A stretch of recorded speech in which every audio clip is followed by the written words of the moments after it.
Hello everyone, आज हम discuss करने वाले हैं सेंट्रल यूनिवर्सिटी ऑफ झारखंड के एडमिशन प्रोसीजर के बारे में बात करने वाले हैं। जैसे कि आप लोगों को पता है इसकी मेरिट लिस्ट आ गई है। अब सबसे ज़्यादा डाउट आ रहा है कि जो है आपको एडमिशन प्रोसेस कैसे पूरा करना है। जैसे मैंने आपको कहा था कि 12 बजे वीडियो अपलोड हो जाएगी, तो 12 बजे आपको वीडियो देखने को मिल रही है।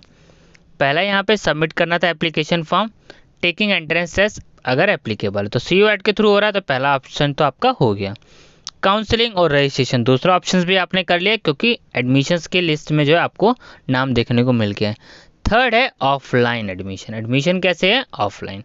तो चलिए अब हम उस स्टेप पे चल लेते हैं जिस स्टेप्स के बारे में हमने बात करनी है। एडमिशन प्रोसेस यहाँ पे देखो, जितना भी एडमिशन प्रोसेस है in central university of Jharkhand वो कैसे होना है? Through offline mode. यानी आपको क्या करना पड़ेगा? वहाँ पर जाना पड़ेगा। After completing the online registration process through given link. Online registration आप कर चुके हैं, सारी चीज़ें कर चुके हैं। अब अगला स्टेप है आपको जो है यूनिवर्सिटी जाना। अगला, नो सेपरेट इंटीमेशन लेटर। आपको कोई सेपरेट इंटीमेशन लेटर जो है आपको भेजा नहीं जाएगा shortlist for admission. The status of candidate जो है अवेलेबल होगा यूनिवर्सिटी वेबसाइट पे, जैसे कि अभी लिस्ट अनाउंस्ड हो गई, आप चेक कर सकते हैं उसमें। The candidates are required to check the central university of Jharkhand website periodically to get the status of short listing. आपको चेक करते रहना फॉर फर्दर स्टेप्स, जैसे कि अभी स्टार्ट हुआ है नेक्स्ट स्टेप। अगला, जो कैटेगरी वाइज से मेरिट लिस्ट प्रिपेयर की जाएगी वो किस पे? एग्रीगेट नॉर्मलाइज स्कोर, जैसे कि बात की गई है, और उसी बेसिस पर आपका जो है स्कोर दिया गया है। ठीक है, entrance exam. All selection status of admission including merit list और waiting list will be display on the university website. Merit list और जो वेटिंग लिस्ट होगी वो यूनिवर्सिटीज वेबसाइट पर ही शो होगी।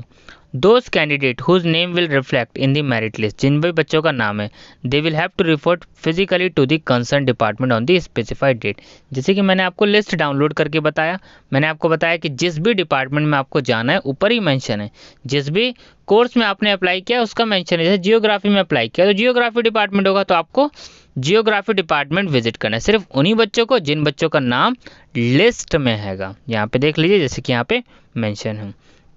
अगला, अदरवाइज देयर, यहाँ पे देख लीजिए ध्यान के, otherwise their candidate shall not be consider to the next round. तो नेक्स्ट राउंड के लिए आपको कंसीडर नहीं किया जाएगा अगर आप जो है फर्स्ट राउंड के लिए नहीं जाएंगे तो। ठीक है, after considering candidate in the unreserve category merit, separate category wise merit list will be prepared on the number of seat reserved for each category as per the government of India UGC regulation जो है। ठीक है, उसके बाद rule in case of अगर type देखो, all reservation rules will be apply to final merit list और seat allotment stage. जो रिजर्वेशन रूल्स हैं वो फाइनल मेरिट लिस्ट पे जो है डिसाइड होगा। अगला, इन केस टाई होता है तो where two or more candidate merit score is same even in decimal belonging to any category, if two or more candidate merit score tie in final combined merit list, then preference will be given to the higher in qualifying examination marks among of the two। ठीक है, अगर इससे भी नहीं, if this also goes ties then age का criteria आपको रहता है, ये तो नॉर्मल क्राइटेरिया, ये तो आप लोगों को पता ही है। ठीक है, आगे, choice of preference of program और category indicated in the register application form में आपने वो ऑनलाइन रजिस्ट्रेशन करते वक्त ये तो सारी चीज़ें आप कर ही चुके होंगे। अगला, candidate who get selected in the higher preference their name will not be listed in the lower preference in the merit list. अब अगर मान लीजिए जैसे कि प्रेफरेंस होता है, प्रेफरेंस पे आपने एक कोर्स दे रखा है, फिर सेकंड नंबर पे प्रेफरेंस दे रखे हो, थर्ड नंबर पे अगर आपको सेकंड नंबर की प्रेफरेंस मिल जाएगी तो आपको थर्ड नंबर की प्रेफरेंस नहीं दी जाएगी, नीचे की मेरिट कंसीडर नहीं किया जाने वाला है, क्योंकि हायर प्रेफरेंस आपको मिल गई है, वही यहाँ पर लाइन लिखी है। तो जिन भी बच्चों को हायर प्रेफरेंस सेलेक्ट की जाएगी उनका नाम जो है लोअर प्रेफरेंस मेरिट लिस्ट में कंसीडर नहीं किया जाएगा, ये भी आपको ध्यान रखना है। अगला देखिए, candidate who get selected in the programme of their higher preference will not be on wait list for any other programme mention in their lower preference. अब मान लीजिए आपने 3 प्रेफरेंस अपनी दे रखी है, फर्स्ट सेकंड थर्ड। अब सेकंड प्रेफरेंस आपको मिल गई है तो थर्ड प्रेफरेंस में आपको वेटिंग के लिए कंसीडर नहीं करेंगे, सिर्फ फर्स्ट में करेंगे, क्योंकि आपने प्रेफरेंस किस लिए दी थी कि आपको तो फर्स्ट वाला कोर्स चाहिए, प्रेफरेंस पे ही है, पर अभी सेकंड में आप लाई कर रहे हैं क्योंकि आप सेकंड की कट ऑफ को मैच कर रहे होंगे, तो ये आपको ध्यान रखना है। ठीक है, अगला, waiting list of each programme will be prepared by following the same rule applied for the same rule लगेगा मेरिट लिस्ट के लिए, ये आपको ध्यान रखना है।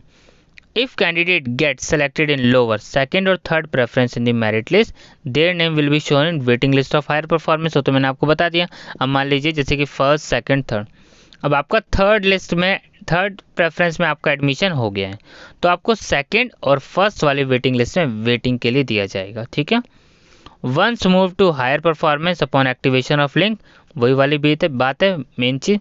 अगला, once an offer of admission is made, तो जैसे ही आपको ऑफर किया जाएगा एडमिशन के लिए, तो कैंडिडेट को अपना offline admission process, payment admission fees जो डे दिया जाएगा उस बीच में आपको क्या करना पड़ेगा, पे करना पड़ेगा।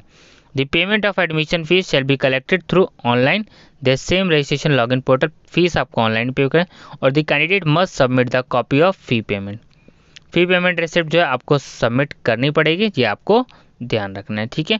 On failure to complete the admission process including the payment of fees within the time जो भी दिया, the offer of admission shall be cancel and this seat will be automatically allotted to the next candidate in order of merit.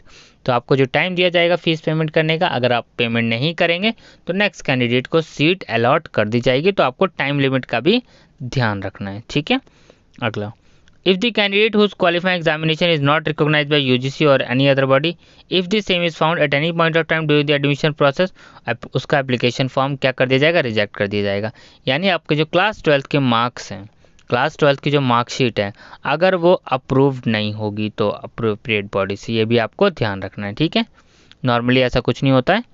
आगे देखिए, the candidate selected for admission, उन बच्चों को submit करना पड़ेगा अपना ओरिजिनल मार्कशीट, माइग्रेशन, सारी चीज़ें आपको ध्यान रखना है, ठीक है। शैल गिवन एन अंडरटेकिंग, अगर आपके पास कोई डॉक्यूमेंट्स नहीं होगा तो अभी आपको टाइम दिया जाएगा, आपको उसको लेकर परेशान नहीं होना। No candidate shall be eligible to pursue a full time course of study in any other institution, आप जो है रेगुलर कोर्सेज यहाँ से कर रहे हैं और कहीं से रेगुलर कोर्सेज में परस्यू नहीं हो सकते, क्योंकि फुल टाइम कोर्स में अगर आप इस यूनिवर्सिटीज़ में एडमिशन ले लेते हैं तो। उसके बाद यहाँ पे जो है और छोटा कि काफ़ी सारे डॉक्यूमेंट्स के बारे में बताया हुआ है। ज़रूरी चीज़ मैंने आपको बता दी, एडमिशन कैंसिल किस केस में हो सकता है, अगर आप एलिजिबिलिटी क्राइटेरिया फुलफिल नहीं करेंगे, या फिर आपने फ्रॉड तरीके से एडमिशन लिया होगा, यानी मार्कशीट वार्कशीट कुछ भी आपने गलत चीज़ें इन्फॉर्मेशन, या फिर आपने फॉल्स और इनकरेक्ट इन्फॉर्मेशन एप्लीकेशन फॉर्म में दी होगी, ठीक है। हॉस्टल फैसिलिटी लिमिटेड होती है, तो आपको ध्यान रखना है, हर यूनिवर्सिटीज़ का सेम चीज़ है। आगे यहाँ पे एनी रिफंड्स और फी एंटाइटल, ये सारा जो भी प्रोसेस है वही प्रोसेस रहने वाला है। एडमिशन रिफंड प्रोसेस बता दिए यहाँ पे, 15 डेज और more before the formally notified last date of admission 100% ऐसी 90-60, ये आपको क्राइटेरिया दे रखा है, 90% 80% कब रिफंड होगी, और अगर मोर देन 30 डेज हो जाएंगे तो फीस रिफंड नहीं होगी, ये भी आपको ध्यान रखना है, ठीक है। तो ये सारा प्रोसेस है, आपने ये देख लिया है, मैंने आपको पूरा प्रोसेस बता दिया है। तो सबसे पहले आपको फर्स्ट राउंड ऑफ एडमिशन्स के लिए जाना है, ये आपको ध्यान रखना है, डेट आपको कोई भी मिस नहीं करनी है। Thank you.